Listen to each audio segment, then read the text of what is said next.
Hi, everybody. I hope this finds you well on this wonderful day. My name is Lisa, and this is my first blog. My husband's been trying to get me to do this for such a long time. He thinks that I know how to talk to a camera and do this blogging thing. I personally don't know, but I'm willing to give it a shot, so this is my first blog. Now, when I was trying to figure out what to blog about, I figured what better thing to talk about than to talk to you about him. Now, before I tell you a little bit about my husband, I'm going to tell you just a tiny little bit about myself. So, my name is Lisa. I live here in Canada. I have two girls. I have one that's 12 and the other one that is 8. My husband, who I've been married to for 15 years, I've been an elementary school teacher for equally as long. Now, my husband, who is the main focus of my blog here today, is Filipino. And I have learned so much about Filipinos. And the funny thing is, I've never been to the Philippines. Hint, hint, hint. Hope my husband gets that hint because people keep telling me how absolutely incredible the Philippines is, and I'm still waiting to go. So I'm hoping this year I'll be able to go and see all these things in action. But the purpose of this blog is for me to tell you what I've learned about the Philippines as a result of being married to my husband for 15 years. Now, there's a lot I've come to learn about Filipinos from him, and in the past little bit, I have come to learn even more as I get to know more Filipino people here in Canada, and as I have more Filipinos coming into my classroom. And not just that, getting to know his family more that are in another country. So to start off with, one of the first things that I've come to learn about the Filipino people is that they're very, very, very talented. Now, they're very educated, which is another point that I'll be talking about soon, but they're very, very talented. And when I tell you talented, I mean that they have the academics, which they can certainly do, but they also are really good with their hands. So they know how to build things. I know my husband can look at something and can build something. He's built tables and chairs. He's built this shed. He can just simply look at something and then he can build it. And I find back at home, he's told me that there's neighbors who go and build houses, who fix cars, and these people don't even have certification. They didn't really go to school for it, something that they've taught themselves. But something else when you talk about talent is also the fact that the Filipinos love to sing. Sing and also play instruments. And again, these are things that the Filipinos teach themselves. They don't go to some fancy class and where they learn it. It's something that they teach themselves. So I think that's really kind of neat, that the fact that the Filipinos are so incredibly talented. And we're only seeing it now, I think, because when you turn on the TV, you see a lot of them, they're coming onto these shows and are singing. And again, this is natural talent. This isn't something that's groomed over the period of a lot of years with lots of money going to music classes. This is just people going out on the streets playing the guitar or doing karaoke because that's just what they like to do in their spare time. Now, the other thing I want to talk to you about is education. Now, I know I'm a teacher and education is dear to my heart, so I'll only make this a short little bit. But I find that the Filipino people are also really educated. Educated in the sense that they know how to speak more than one language. And so my daughter always makes fun of me because I always mispronounce this word.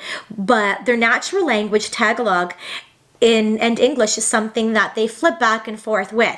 And when my husband watches the Filipino shows, they're always flipping back and forth between these two languages. And on top of all that, they know their history. That my husband knows the history of the Philippines really well. He knows about the Spanish influence over the years and the fighting. And that's not stuff that we do here in Canada, not nearly as much anyways.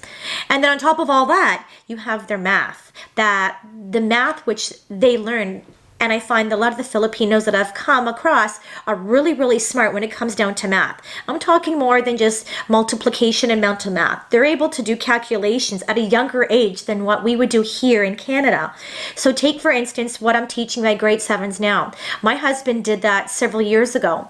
And this isn't just, when he was younger. This is even happening now that we've been in contact with at home, and a lot of this material is stuff that they still talk about now. So a lot of the kids are being more educated than at a younger age. Now that brings me to another point in terms of why I love Filipinos so much, and that's about their culture. Now, when I can talk about a culture, there's so much, and I'm pretty sure I can talk just about one blog about culture. And when it comes down to culture, I would tell you, if I was to keep it simple, they are very respectful, they're very, very kind, very polite, very loyal, welcoming, happy. All of these things I find are native to their culture as a people of who they are.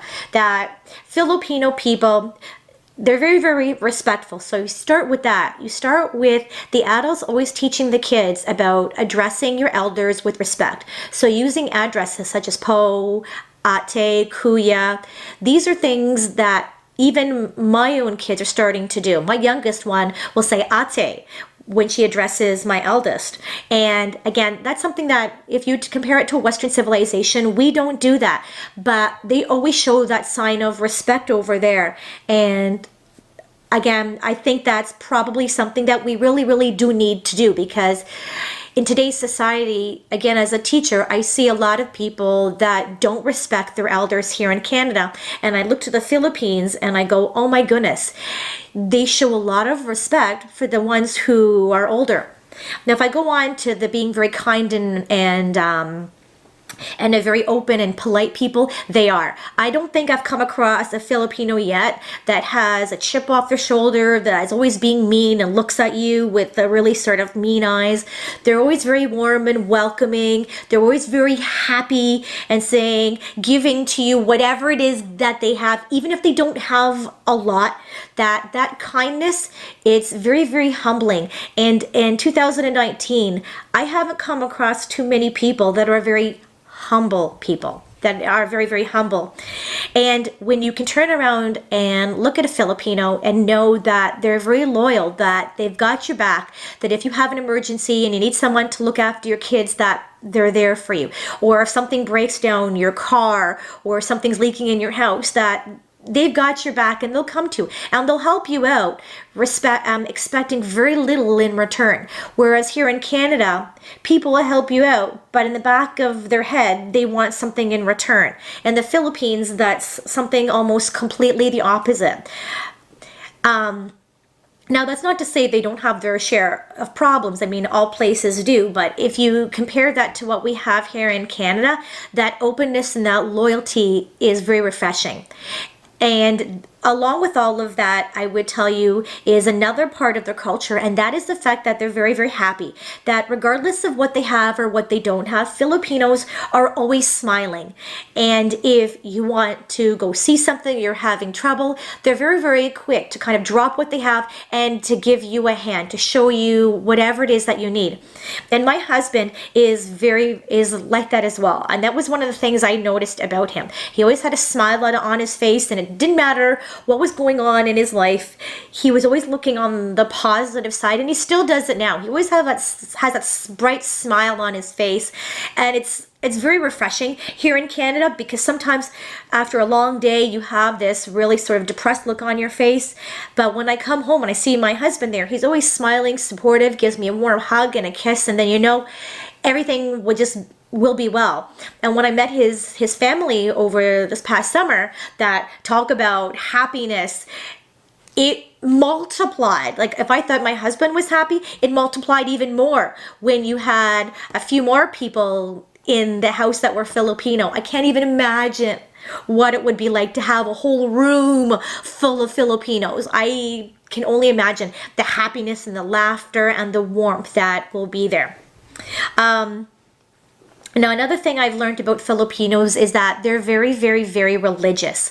We're talking about the Catholic faith.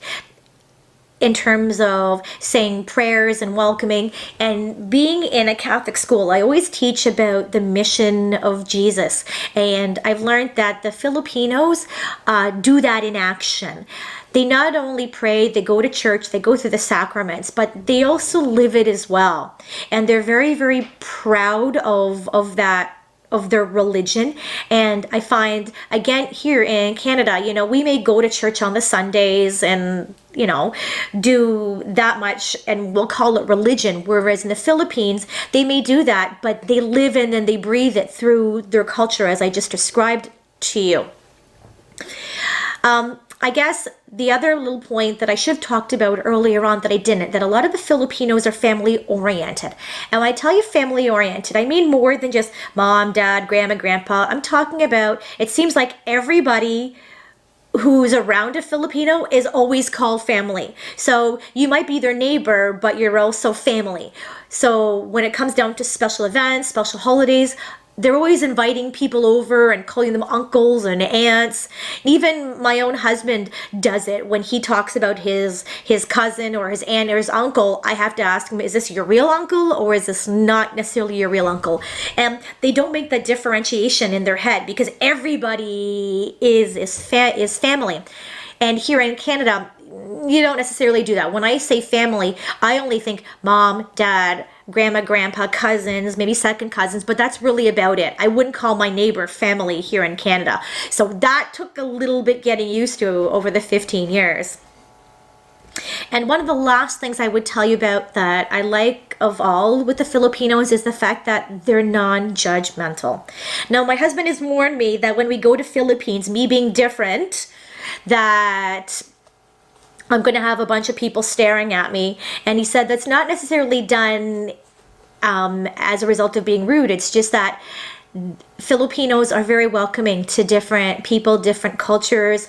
And when we talk about racism and judgmenting and some sort of segregation, that the Filipinos are not very quick to do that. They're very, very, as I said before, they're very opening and warm. And with that is an attitude of non-judgmental. So there you've got it. What I've learned about Filipinos through my husband. My husband's told me that hopefully we get to go to the Philippines soon, so I have a chance to see all of this culture and also the other side of it as well, like the food and of course the family and the architecture and the beaches.